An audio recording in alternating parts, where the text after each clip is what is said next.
And a welcome back here to Wake Up Call with Dan Tortora, where sports truly meets that thing called life. We appreciate you being here all throughout the week, Monday through Friday from 9 a.m. to 11 a.m. Eastern Time. Of course, we are here inside an all new Bearcat Breakroom, and the Bearcat Breakroom is inside of our exclusive multimedia marketing partnership with the Binghamton University Bearcats. It's been my honor and my privilege to be able to speak with the man who is picture in picture with me over these last couple of years, Kyle Borshoff, as well as the student athletes of the Binghamton wrestling program.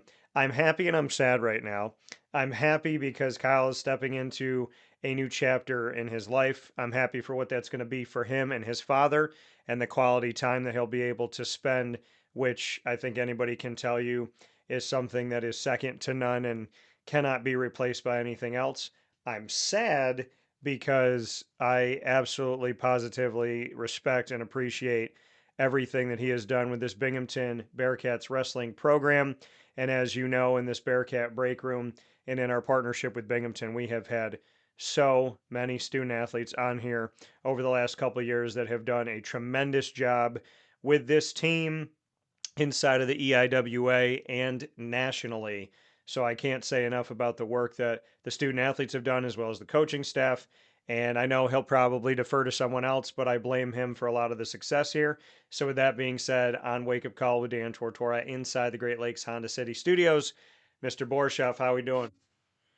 I'm good, Dan. Thank you for having me on here. This is it's been a busy day. My phone hasn't stopped buzzing and kind of caught a lot of people by surprise intentionally.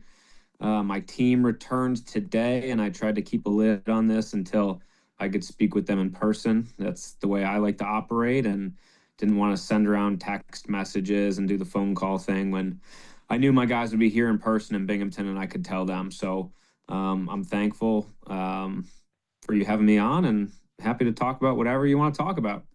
Yeah, first and foremost, just what went into this decision and how you got to this point. Like you said, you got a lot of phone calls, a lot of text messages, and you were not surprised at people being surprised. So, would love to get your thoughts on all this.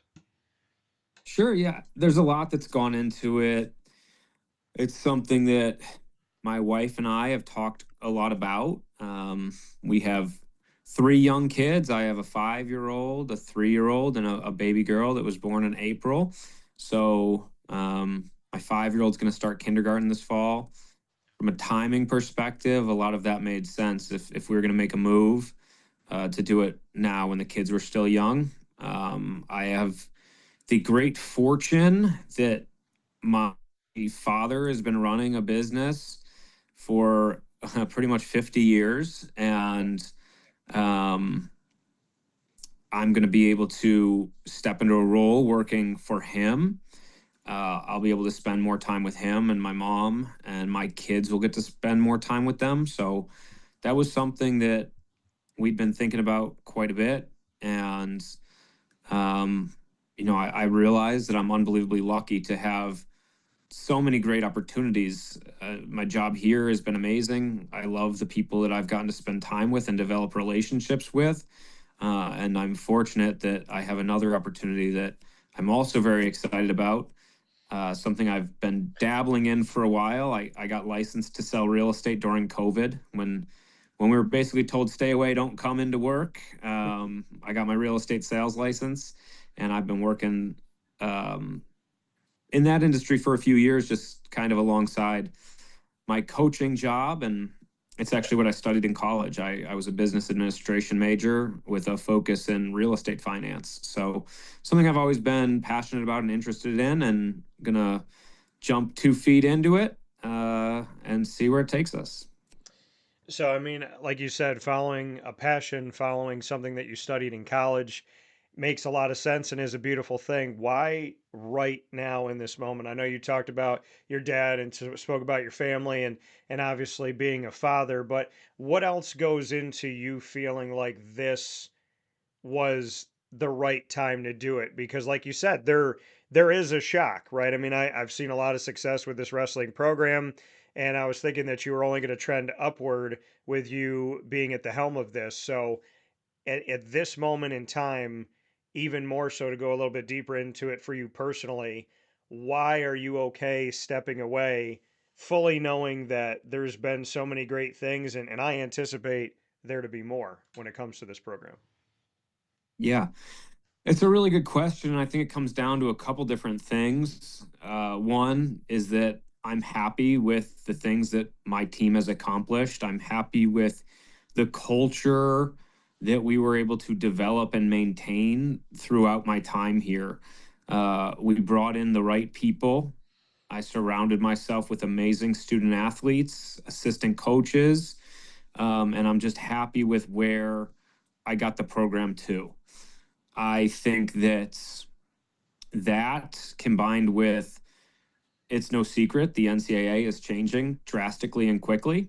I don't particularly like a lot of things that the NCAA is doing personally, not to speak about wrestling, but just generally. I don't like a lot of the decisions that are happening in the organization. So I think that at, with that being said, it makes sense to me, instead of hanging on and kind of wading through the the different stuff that's going on, it made more sense for me to step back and become a fan and allow somebody else that's passionate and willing and ready to jump 100% into basically some of the things that we don't always know what they're going to look like. And that's not necessarily a Binghamton thing. That's just something that you see across the landscape if you're paying attention to college sports. A lot of stuff's changing, and I don't really want to keep up with those changes. So I figured it was a good time to move on.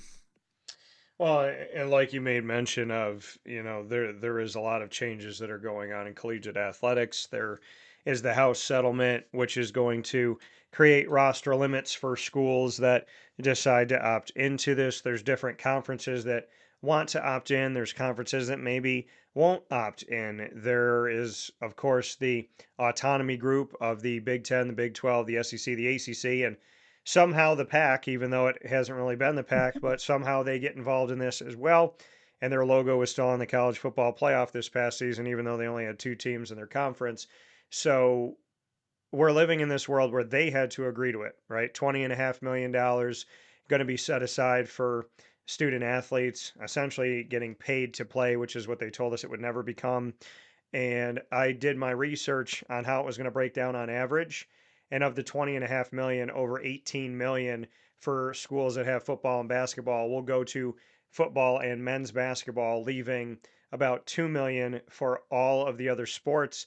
And it trickles all the way down to beach volleyball that might get 8,000 some odd dollars, under $9,000. So you got $2 million deals going to a quarterback, and you have less than 9,000 going to an entire team when it comes to beach volleyball.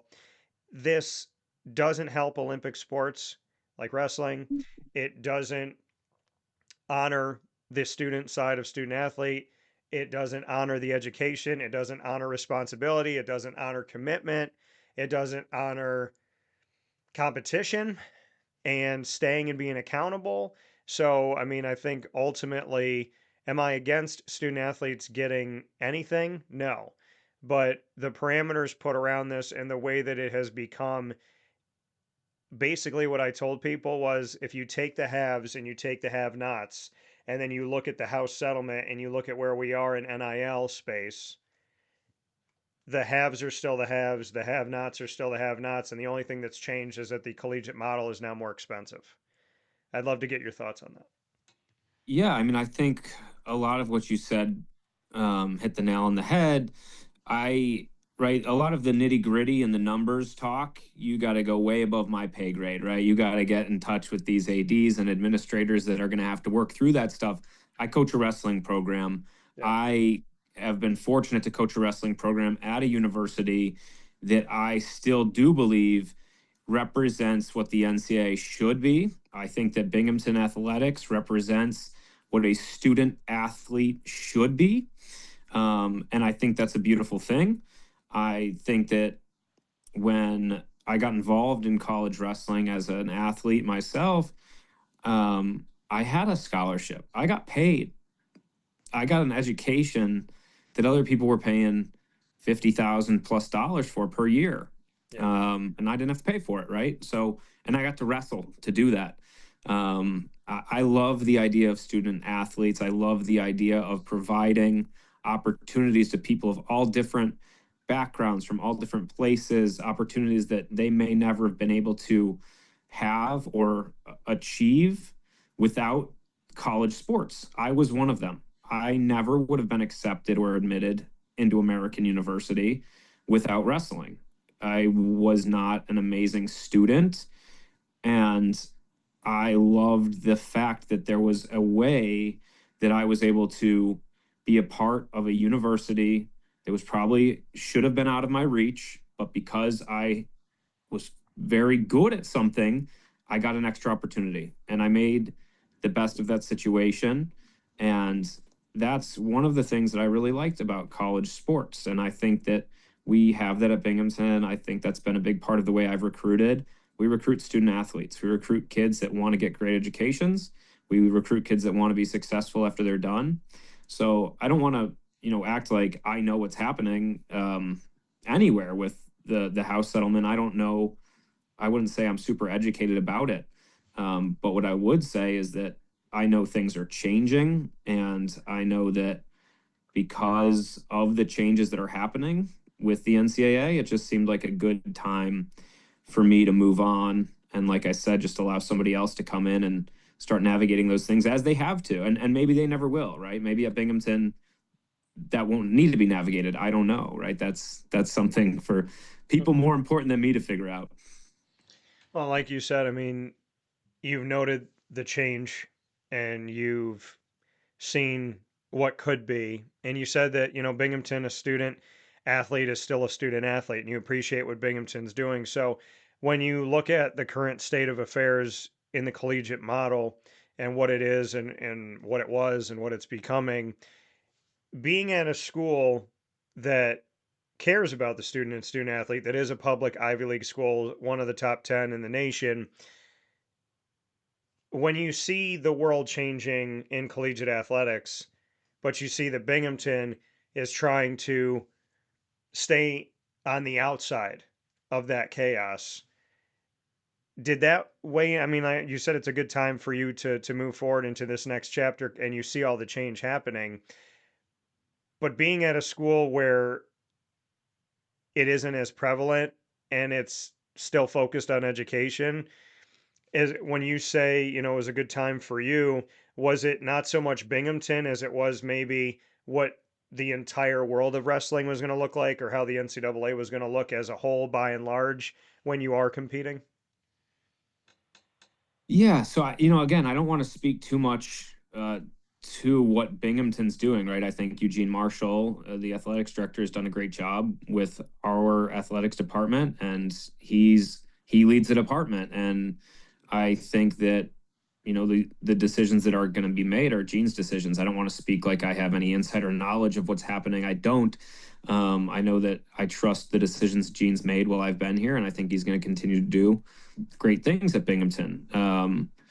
But I do think that the what the NCAA used to be and what I loved about college sports is changing, and I don't want to say that it's like directly impacting me personally, but I will say that I'm ready to just be a fan. I'd like to sit and watch and enjoy being able to Yeah. see wrestling matches. I hope that there's wrestling opportunities in the future that exist for my kids if they want them, or if there's swimming or track or anything like that for my kids. And I don't want to seem like I have answers to some of these things we're talking about right now. I don't. I just know that I had an opportunity to move back home to Yeah. work with my dad. Um, and I think it's something that made sense for us as a family because of, I guess, the unknown, right? So it's like, I don't know anything. And um, I think that's a bit of a different thought than I would have had 15 years ago, right? As a young coach, I thought I knew what the NCAA was. I thought I knew what the rules were. I thought I knew what rules everybody had to follow. And when coaches from other schools start calling my guys that are on my team actively, they're not following the same rules that I thought existed, right? And like, there's just different stuff happening that I don't really want to worry about, right? So it's like I have this chance to do something new, something that I'm excited about. I love my time at Binghamton. I'm thankful for everyone I had an opportunity to work with here, and I'm hoping that they have way more success in the wrestling program than I've had, right? That's my wish. That's my wish for where I went to college. It's my wish for Binghamton. I want schools like Binghamton. I want schools like American University to be successful in athletics. I want to watch them beat Iowa. I want to watch them beat Michigan and Penn State. I think anytime you see a smaller school beat a team like that, you can be really, really proud of that moment. And I think that I'll always be a fan of Binghamton athletics, and I'll always cheer them on when they're playing against some of the schools that have bigger brands or athletics departments. And I think that Binghamton will keep growing over the next several years. And I'm excited to watch what happens here. Yeah, like you said, Kyle. I mean, you competed on the mat and you've coached for almost 2 decades. So, I mean, I know that's got to be difficult to step away from, but you said, I want to watch. I want to be a fan. I want to get back to that, get back to why you got into it in the first place. I think people assume that they know what a coach does, and when the season's off, they're like, "Oh, you're probably on vacation. You're probably doing nothing. You're probably, walking the dog and this and that." But the reality of it all is a good coach, a great coach is always coaching, right? You're always recruiting, you're looking at your scheduling, and even beyond all of this stuff when it comes to a match or what's going on, these are an extension of your family. I mean, these kids become an extension of you. So if one of them is struggling in school, they can call you. If they got a problem at home, if something happened, they break up with somebody, they, are just going through a tough time. And when you build relationships with these kids, it's an everyday thing. And so it's an everyday commitment. It's a 3 a.m. commitment. It's a 4 in the afternoon. It's 8 a.m. It could be at any given time. So I mean, to speak to kind of two different things. One, the fact that the life of a coach is never really done if you care about relationships. And beyond that, the fact that you get to return to being a fan again, which is why we all get into it, right? I mean, I'm a fan of sports first, or I'm not doing this. You're a fan of sports first, or you're not coaching. So, just what it's like to be a 24-hour coach.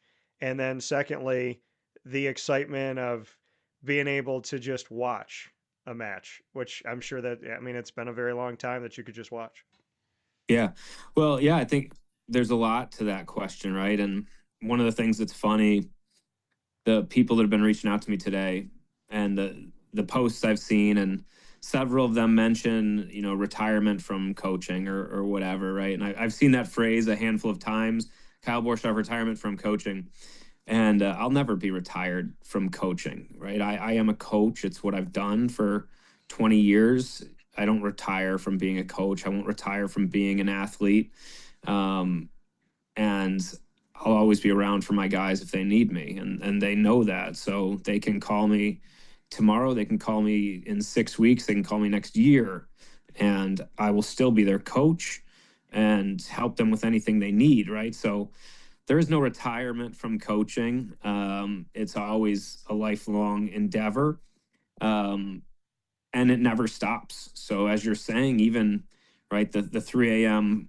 Text message that there was an issue or trouble, and fortunately, I haven't had those. Right, my guys are awesome, and I can't say that enough.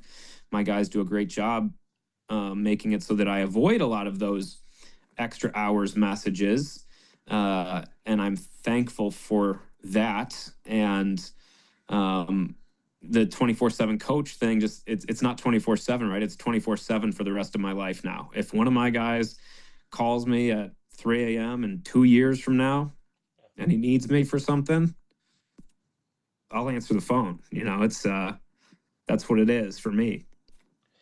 Well, Um, oh, go ahead. oh, sorry. And then just being a fan, right? It's years ago when I started having success in this sport, one of my coaches said to me, he said, "You can't be a fan if you're going to be a competitor." And I've kind of lived by that mantra for the past 20 years. Don't be a fan of anybody because I need to beat that person. And whether it was me personally or me as a coach, there's no time to be a fan. And I am excited to now be a fan and step back a little bit and go to the EIWA championships next year, hopefully, which are at my alma mater, and go to the NCAA championships and bring my kids and not have to be stressed out for 3 straight days of wondering how it's going to go and what's going to happen. So I'm excited for some of those moments to have as a person that truly loves the sport of wrestling. Well, and to your note here, I'm going to do this right on the top as we're doing this. So I'm going to put upon his stepping away and but always coaching, and the thing is it was weird for me to read that too, because I can't really see you as retired, right? I can't really see that notion of it. I mean, we look at it and we see closing out the career. Like you said, we see the word retirement, but I don't get that vibe from you. And you said, you're always going to be a coach. There's certain coaches that have told me, like, hey, Dan, I'm retiring, or this is happening. I'm stepping away from this, whatever it may be. I remember one of the coaches that called me. I remember exactly where I was. And I said, call me in 20 minutes when you become a coach again. And and sure enough, less than a year later, he was like, "Hey, Danny, I'm going to do this." And then he quickly became a head coach again, and then he was competing for championships, and so I wasn't surprised at all. But like you said, I mean, this world of getting to see the EIWAs in a different way, to just be able to see it from the stands and to see the NCAAs, to bring your family and to really get to experience that, you know, because of you and because of your team, I've learned about EIWA. I didn't know anything about it before, and I get to know more about it over these last couple of years because of you, because of this Binghamton wrestling program. So I'd love to share that because there's so much history. It obviously got split into, divisions within this conference this year, and we got to see new life over the recent history of the EIWA. There are teams that are etched in the deep, deep history of Olympic sports. So I'd love to just get your thoughts as you get to take a wider approach to the EIWA as you step forward, just what you've seen from them, what you appreciate, and really who they are, because that has been put in the spotlight thanks to you and to your student athletes here on the show. Sure. Yeah. As the past couple of years, I've actually been the president of the EIWA conference as well. So I've been in on a lot of phone calls and conversations, with administrators and figuring out what the EIWA looks like in the future. You mentioned the split happened. Yeah. And I do think that the EIWA, it has a ton of history. It's the oldest wrestling conference in the country. It's had a huge membership of all different universities that, some of them don't have wrestling programs anymore. Some of them still do and compete in different conferences. So there's a lot of really cool history to the EWAs. Having 2 of the military academies in the EWA with Army and Navy has always been something that I've enjoyed as a competitor and as a coach, right? You get to compete against these historic universities that have such a huge positive effect on our country, right? And we're wrestling those guys. And it's like, after this wrestling match next year, this guy is going to be leading a bunch of people in the military, right? So I think that's very cool. You have Lehigh University, one of the most historic programs in the entire history of wrestling. My alma mater, American, right? So like, there's just so many great schools, and I think that's one of the things that I liked about joining the EIWA as a student athlete, and it's something that I've always enjoyed about our conference, is that it does seem like it is an elite academic conference where we all care about a shared value system of making sure that our student athletes have great academic opportunities as well as athletics opportunities. And I think that that can be said about every university that we have in the EAWA. We had a chance to add Morgan State this past year, the only HBCU in the country that has a Division I wrestling program that was brought back through some very generous donations, and we were able to add them to the conference. I think the EAWA has become a destination where, when new programs or some older programs are looking to make a change that may value academics as well as athletics, like, people look at the AWA and they say that's a conference that does seem like they care about those things. And I still believe that that's important, right? I still believe that the biggest reason that you go and wrestle in college is to get a great education and to get an opportunity that you may not otherwise have been able to get. And I think that's really the foundation of my belief system and what this all should be about. Yeah. And you keep coming back to the educational piece of this and the importance of that. And I respect that tremendously. Before we get into rapid fire, before we go to that world that we've been before, I do want to name, when you talk about education, you speak on these student athletes. Like I said, a bunch of these gentlemen have been on the show. Carson Wagner, as well as Carter Bear, have been on here. Brevin Casella and Corey Day have all been here on Wake Up Call with Dan Tortora in this time that we've been with Binghamton University as an exclusive multimedia marketing partner. When you think about the student athletes that you've had over the years at Binghamton, and then overall, when you look at your coaching, just what you can say to the level of student and the level of athlete that you brought. I've loved talking with these gentlemen from Binghamton. I have really appreciated the Bearcat family. I feel spoiled to speak with these guys. And I remember where I was. I mean, I stepped away from a national tournament in basketball to go into a hallway that I probably was not supposed to be in because the door was unlocked. And I got down on the ground because I had to interview Brevin, and I wanted to make sure I did it. There was a certain time I had to do it. I didn't know where I was going to be, and I was traveling with Bryan and Stratton College of Syracuse, and they're the number one seed in the men's basketball tournament. They weren't playing at the time, so I snuck off to the side, sat down on the ground, and was like, I just hope nobody bothers me and asks me what I'm doing while I'm sitting here talking to Brevin. So, I mean, I have been very appreciative of these gentlemen, and once they got me forever. And I mean that when I say that to them. So I'd love for you from the inside out, even more so, to speak on the quality of character and who these guys are that you've had in the program. Yeah, I mean, I can't say it enough, and I've said it. I think every time I've been on with you, I give all of the credit of our success that we've had to the student athletes on our team and the culture that they've created, the accountability that they hold each other to. They're great kids. They get great grades. They have the right values. And when I first started coaching here at Binghamton, every single weekend I was worried about the phone call I was going to get Monday morning about what happened over the weekend. Every week. And after a couple tough years and targeted recruiting, that all went away. Sorry, I'm getting a call coming in. I don't know if I'm still the right way on your screen. Hey, yeah, you're good. You're good. All right, hold on. Let me. Yeah.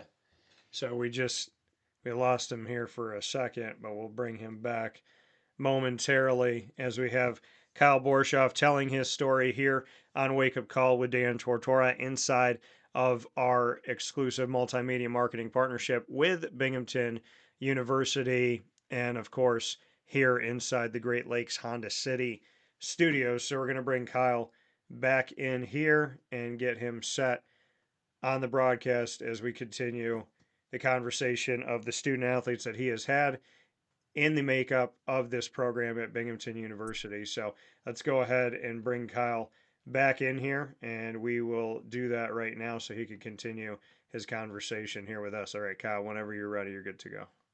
All right, sorry about that. There you go. Yeah, so speaking to the character of my team, it's one of the things that has made my decision to leave tougher than anything else. I love the guys I've gotten to coach. Yeah. I love what they've been willing to do to be successful in all aspects of what they do here, athletically, socially, academically, and the guys that you mentioned, each one of them that you just mentioned a couple minutes ago, have been an instrumental part of that. They have bought into what we're doing here, and I couldn't ask for better student athletes. Their parents are messaging me, so, a couple of their parents, and it's funny because it's like I say the same thing to their parents, like, your kids are amongst the best people I've ever met in my entire life. And I'm fortunate to have been a part of their wrestling experience. Yeah. And like you said, I mean, that'll go on forever, and you will always be a coach. And I mean, to the point of reflecting on this time here, and speaking about what you've done at Binghamton University, you mentioned Gene Marshall, the athletics director. Just what you can say to what you've seen from athletics, what you've seen from. I know that there's being a shift in the president from who was there, as well as Harvey Stanger, and the future stepping forward for Binghamton University. But just what you could say about the leadership and the commitment, and what your takeaways were of taking a chance on Binghamton. They took a chance on you, and now reflecting on that, hindsight 2020. Yeah, I love my supervisor. Dennis Kalina is my direct report. Dennis has overseen the program since I've been at Binghamton, Yeah. and Dennis has been a great mentor of mine. I've learned a lot from Dennis. He's made me think critically.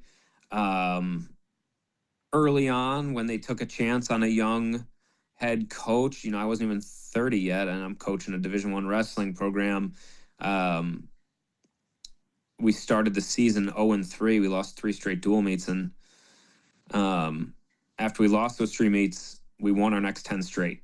And later that year, Dennis brought me into his office. We just had a meeting. I forget what, just probably like a normal weekly meeting, and he was like, he said something like, "I was really worried at the beginning of the season that we made a mistake, and then you proved that we made the right choice, and something along those lines." And that was something where, like, they did take, Dennis and Pat Elliott at the time really gambled on allowing me to take over the program, um, and do what I wanted with it, and bought into some of the things that I was doing with our student athletes and my goals, and how I wanted to operate. And Dennis always talks about the BHAG, the big, hairy, audacious goal, right? And how we're going to achieve what we ultimately want. So there's so many things that I've taken away from um, working with Dennis, and I think that he does an unbelievable job at the university. I think he is such a valuable person for anybody in athletics to spend time with. And I got to spend 10 years with him. So that was amazing. I wouldn't trade it for the world. Gene Marshall has been, has obviously not been here the whole time that I've been here, but he came in and immediately just starts talking about winning, right? We're going to win. We're going to win. Yeah. Right? Does anyone have any what's your question? No, we're going to win, right? So it's like, Yeah. we're going to win. That's what we do. That's what Binghamton does. We're going to win. Yeah. And that is a message that I think is really important for any young student athlete to hear from their leadership. Is like, listen, we want to do things the right way, and we want to make sure that we're accountable, but we're going to win. And without having somebody that has confidence like that and a belief in the fact that we're going to win, it becomes hard to do so. And I think that was really right. If I had to take anything away from my past few years that I've been able to work with Gene Marshall, it's that we're gonna win, right? And that's when I move into my next endeavor, right? And I'm working with my dad, and we're trying to pick up our sales, and it's like, well, how do you compete with some of these real estate offices that are all over the state, have huge multiple branches? We're a family show, right? Like we're doing it in house. We're gonna win. We're gonna figure it out. We're gonna do it better than they are, and we're gonna win. And that's why people are gonna work with us instead of somebody else. And I think that that's a message that is invaluable for an 18-year-old freshman to hear. Um, Somebody speak bluntly and confidently in that way. So very thankful that Gene has given that to the department, and it's an easy game plan when it's we're going to win. Yeah, no, and I couldn't agree more. And Dennis has been here on the show in a Bearcat Breakroom as well, and I got to tell his story. So I appreciate you mentioning him, and people can go and check that out and all of our Bearcat coverage by going to youtube.com/wakeupcalldt. Click subscribe, hit the notification bell, and you'll see the Binghamton playlist. Kyle, it's time to play rapid fire. You get to ask the first question. What do you have for me? Oh my God. Oof.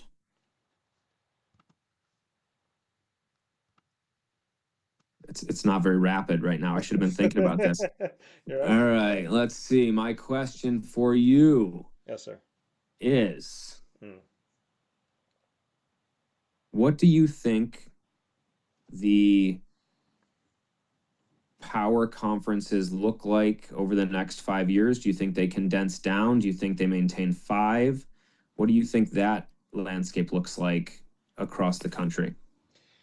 Well, first and foremost, if you're going to call the PAC a power conference, then the American deserves to be there first.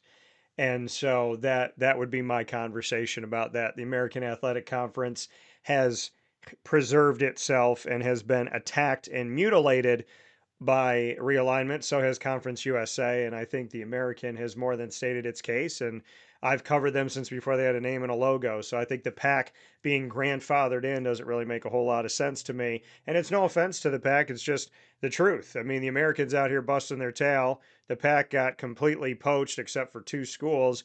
And now, if you end in state, you can come play in the PAC. I mean, it's whatever state except for Gonzaga, who is in there now and doesn't have football. But to look at the future of this, I made a prediction.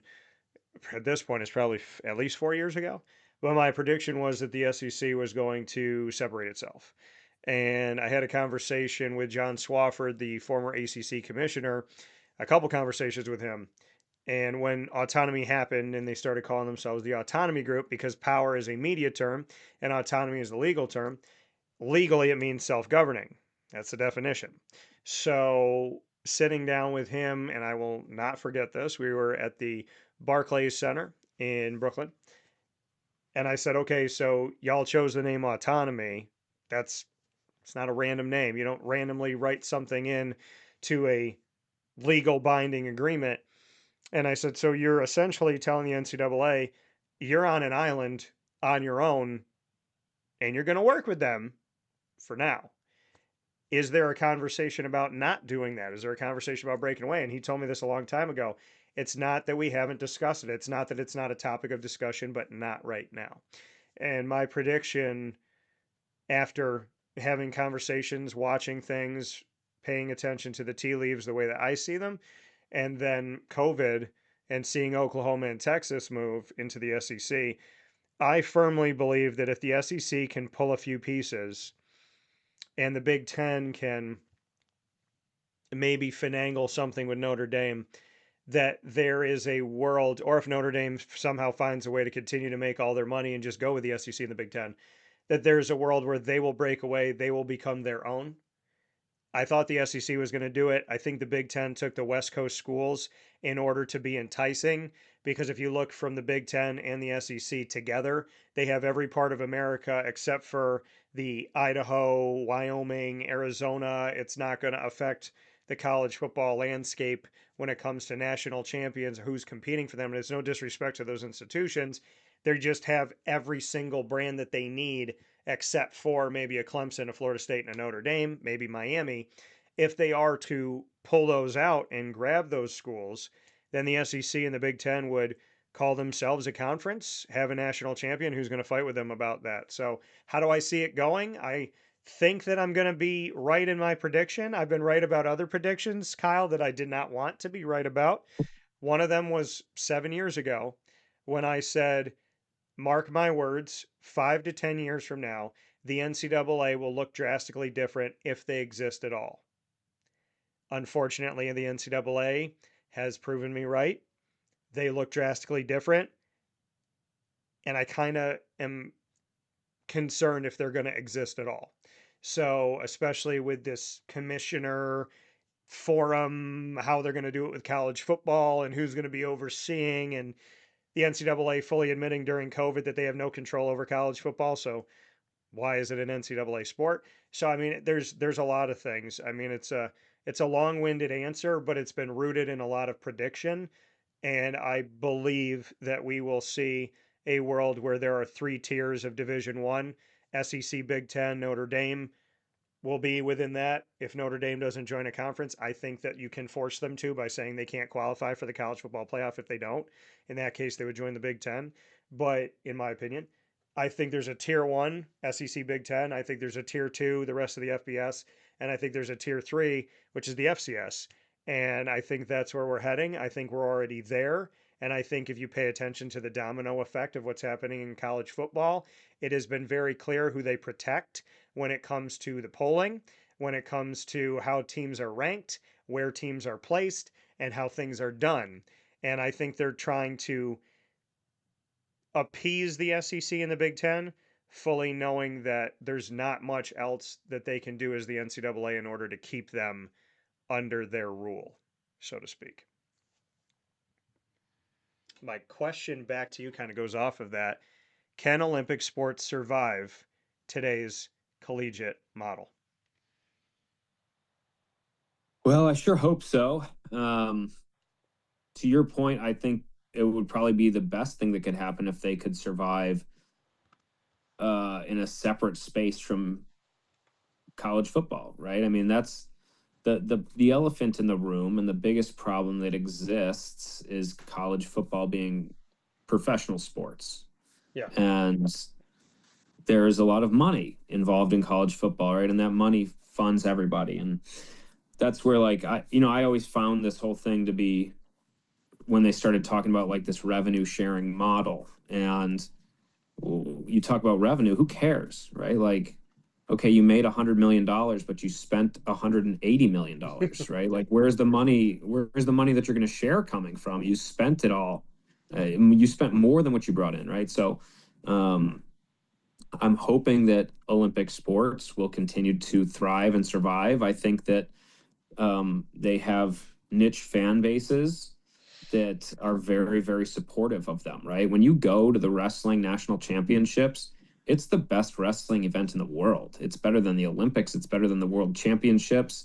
And that is because it is affiliated with colleges, right? So, like, your affiliation with your college or any college leverages fandom. People want to be a part of that. Um, so I'm hopeful that Olympic sports continues to thrive. I think that you're right, where it's going to be hard to control where the money is, right? If you have all the money, why are you letting somebody tell you what you can do with it? Um, it just, that's a tough position to be in. If a certain entity doesn't want to be governed in a certain way, Yeah. and they have all the money, it's going to be hard to stop them. I'm hopeful that wrestling continues to allow competition across membership, and I think that that's the way that Olympic sports survive, right? So if there is tiers like you're speaking of, allowing Olympic sports to continue to compete across those tiers together in a championship makes a lot of sense to me. I think especially in a sport like wrestling, where we've seen Binghamton beat Maryland, Binghamton beat Northwestern, right? Like, we compete with and we beat Big Ten programs. So I think that that happens quite often in Olympic sports, and I hope that that spirit of competition will continue. And at the end of the day, right, it's like, if it comes down to it, if someone sat me in an office and said, "Listen, Kyle, I have two choices for you. Choice number one, we're going to cut all of your scholarships, but you're still going to compete. Choice two, we're going to drop your program." Yeah. I'd take choice one every day of the week. Keep my team, keep providing opportunities to my student athletes, provide opportunities to the kids that need them, that will always need them, and have an exceptional skill in their sport. That's what this is supposed to be all about. And I'm hopeful that people that make decisions and that are in charge see that more than just looking at dollars and cents. Because nobody, if you just look at dollars and cents, none of college athletics makes sense. And it's a perfect point, a point well taken. If it's all about the numbers, then the numbers are never enough for the people that it's all about the numbers for. And it just continues to go and go and go until it deteriorates into something that is very informal and detached, and the world doesn't need to go farther in that direction. Your final question for me, Kyle. Give me the 2026 NCAA wrestling championship team. And just for the heck of it, give me the basketball team. We're combining All right. basketball and wrestling here on the break room. Who's Okay. winning it in both sports? Okay. So, I mean, you know that I want to sit here and pick Binghamton. So, but I I gonna man. So, okay. Basketball I'll save until the last piece here. So obviously Penn State has had a tremendous amount of success, and so has the Big Ten. It I would like to see a change. I would like to see someone else here. I think there's a really easy answer for me to make, and I think I could sit here and say Penn State, but I would like to see someone else do it. I don't know who that's gonna be. I respect Penn State, but I'm all about the underdog story. And so I feel like if there was a come up team that could do it, I think, feet to the fire, I'm going to say Penn State. But I think if there was an underdog to do it, better than I do of the underdogs that are out there. Is there a team that you've seen over the years? And I'll answer the basketball question in a second. But is there a team that you've seen over the years that you think could have enough to take out a Penn State? Well, let's go. If you said give me a Yeah. non-power conference school, Yeah. I'm gonna pick. Uh, I'd give you Lehigh and Cornell. Okay. All Right? right. Give me Lehigh. Give me the EIWA. Give me Lehigh. They're gonna have an amazing team next year. I'm excited to watch their squad. Okay. Um, right, and obviously not. I would pick myself. I would bet on myself to win, but I excluded Binghamton too in this. We would have won, but yeah, let's give me Lehigh. All right, and that would be a Okay. long shot. I love Coach Santoro. I think he does amazing things. Um, and I think they're going to have a really awesome team to watch next year. So a little bit of EIWA love, and keep an eye on those guys next season. All right. Give me a championship. Penn State and Lehigh. Let's do it.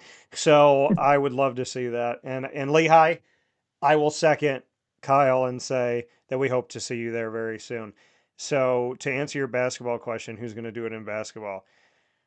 It used to feel so wide open, but now with NIL, it just feels like, again, the haves versus the have nots. And it's frustrating to me because I love the upsets. In this past March Madness was March Sadness. It was boring in a lot of ways. There wasn't any 15 seeds or 14 seeds or 13 seeds. The 5-12, yeah, I mean, that's still a good matchup. But I mean, if I had to pick going into this year, well, they're going into a new conference. They're going to be in the pack, but I want to live for a Gonzaga championship. Like I love Mark Few. I love interviewing him. He is somebody that was on my list of people that I had to talk to. I've spoken with him multiple times. I've spoken with guys that have come through the program. I feel very blessed for that. I was super excited that whoever won between the Pacers and the Thunder, a Gonzaga Bulldog was getting a ring because there was not only a player on both sides, but a starter on both sides. So I'm super happy that Chet Holmgren gets to get his ring. But yeah, I mean, I would love to see Gonzaga. I don't think UConn's going to go back there right now. I Big East, there's some rebuilding that's going on there. St. John's, I think, is a team to look out for. I was high on them last year, but I think maybe I was a little early. So I think St. John's is a team to look at. I'd probably, if I had to pick right now, I would say give me Gonzaga or St. John's. I feel like St. John's is real. I mean, their name is the Red Storm, and I think that that storm is absolutely brewing. And I think if people aren't seeing it, it's because they don't want to. So I think St. John's is a dangerous team, and I trust my vibes. I trust how that internal feeling, and I got a feeling about St. John's. I really do. And I cover the Big East, so I feel very spoiled to be around them too. And Rick Pitino, I mean, the dude he's the Al Pacino of college basketball. So my question back to you, you put me on the spot with all these. All right, so okay, how about this? Since we talked about football, give me a college football playoff national champion and give me the NFL Super Bowl champion, both for this upcoming season. The NFL Super Bowl champion is easy. Okay. It will be the Buffalo Bills, Okay. as it has been destined to be since 1993. Um, and it's going to be our year. So I plan to be at some of those games. I'm excited. I grew up. I would think I went to every home Bills game from the time I was 6 till the time I was 18. So I'm excited to be back at some Bills games and watch them win a Super Bowl next year. So that was easy. Okay. The football champions um, is harder because, as I told you before, my coach told me never to be a fan um, of athletics.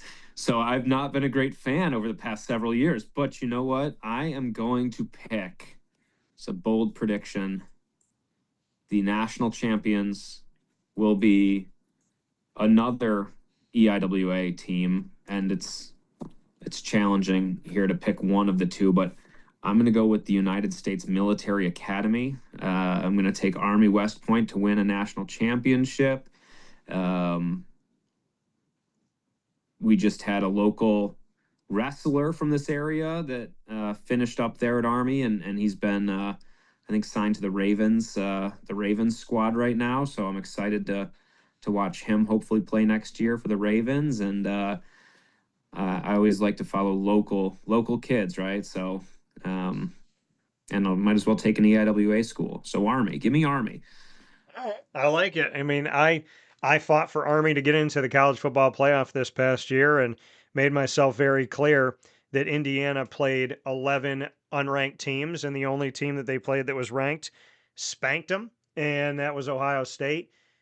And Army had been undefeated all the way through. And they're like, well, they lost to Navy. Doesn't matter. They lost to Navy after the decision would have been made because that game is played later. I went to the Army Navy game, been covering both teams for a long time, and I feel very spoiled. Finally got to sit with Jeff Monken. Now we've spoken a bunch of times. And on the other side, Brian Newberry. So I love them both dearly, and I have family in both, which always prevents that. That's always my scapegoat. Is one of my grandfathers, my dad's dad, Grandpa Tortora, Army, my mom's dad, Papa Cavino, Navy. So I said you can't ask me to choose between my grandfathers, but I love them both very much. I love my experience with the teams. Love the student athletes that I've gotten to talk with, and look forward to the ones I will. And I absolutely love my bond with Coach Newberry, and my newfound bond with Coach Monken has been great. He is so serious, and I feel like I've gotten him to smile, I think, a couple times. And one of the times we were doing a call, he said, "Good to hear from you, Dan, and I'll see you soon." And I was like, because he is business. They both are business, and Monken is just he looks like a drill sergeant. He really does. I forget that he's not like out there, like with them, making them go through all of the different pieces they have to do in order to prepare themselves for battle. Because Coach Monken he's cut from that cloth. It really looks like that. So I like your pick of Army because I think the military academies go underrepresented, not by themselves, but nationally. They don't get enough exposure, they don't get enough respect, and someone's always looking to put them in their place as opposed to giving them the due that they have. In this past year, they both deserve to be in the top 25, and Army deserved to be the last team in the college football playoff. I don't even care if you made them 12. I have a lot of respect for the work that both teams have done, and I loved that Army Navy game. Absolutely loved it. So there's a lot of good to come from here, and I love your picks. With that being said, Kyle Borshoff here with us. Kyle, like you said, you'll never retire. Well, you can't get rid of me. You and I are connected now. We're going to keep building on this friendship, keep building on our time. I love seeing your support of these kids. I see it on my social media whenever I have anybody on the show. I see the appreciation, I see the love, I see the passion, and I thank you for that. I thank you for the fact that you champion your kids. And I think that that's a big word, but a word that's well deserved when we spoke about championships here today. So I want to say thank you, but I will not allow this to be our last conversation if you won't. That's good with me. Call me anytime. I love coming on. I love talking about wrestling and sports in general, and really appreciate everything you've done, just giving us exposure and taking care of my guys and letting them speak their minds. And appreciate everything you do for our sport and our university. And I would be upset and sad if we never speak again. I know we definitely will, and I appreciate you as always. But now maybe it'll be in our schedule that you and I go see some wrestling together. Maybe that's something we Sure. can do. So I look forward to that soon. Thank you, Kyle. Thanks, Dan.